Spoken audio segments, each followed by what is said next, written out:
எம்மா என்ற இளம் தடகள வீரர் ஒரு தொழில்முறை ஓட்டப்பந்தய வீரராக வேண்டும் என்று கனவு காண்கிறார்.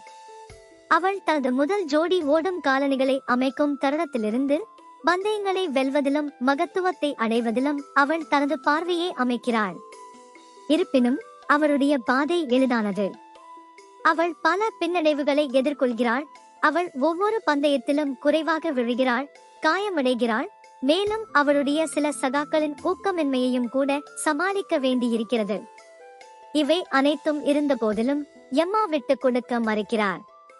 அவள் தடுமாறும் ஒவ்வொரு முறையும் அவள் தன்னை மீண்டும் எடுத்துக் கொள்கிறாள், கடினமாக பயிற்சி செய்கிறாள், அவளுடைய தவறுகளிலிருந்து கற்றுக்கொள்கிறாள். அவள் தனது பலத்தில் கவனம் செலுத்த தொடங்குகிறாள், அவளுடைய பயிற்சியாளரின் பேச்சை கேட்கிறாள், அவளுடைய பலவீனங்களை கண்டறிகிறாள். மெதுவாக ஆனால் நிச்சயமாக பாதையில் அவரது நேரம் மேம்படுகிறது, மேலும் அவரது நம்பிக்கை வளர்கிறது. இறுதியாக பல மாத அர்ப்பணிப்புக்கு பிறகு எம்மா ஒரு பெரிய பந்தயத்தில் போட்டியிடுகிறார். போட்டி கடுமையானதாக இருந்தாலும் எம்மா தன்னை வரம்பிற்குள் தள்ளுகிறாள். கடின உழைப்பு, அதிகாலையில் மற்றும் நீண்ட நேர பயிற்சியை அவள் நினைவில் கொள்கிறாள்.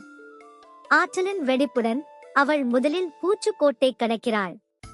வெற்றி என்பது திறமை பற்றியது மட்டுமல்ல, விடாமுயற்சி மற்றும் உங்களை நம்புவது பற்றியது என்பதை எம்மாவின் கதை காட்டுகிறது.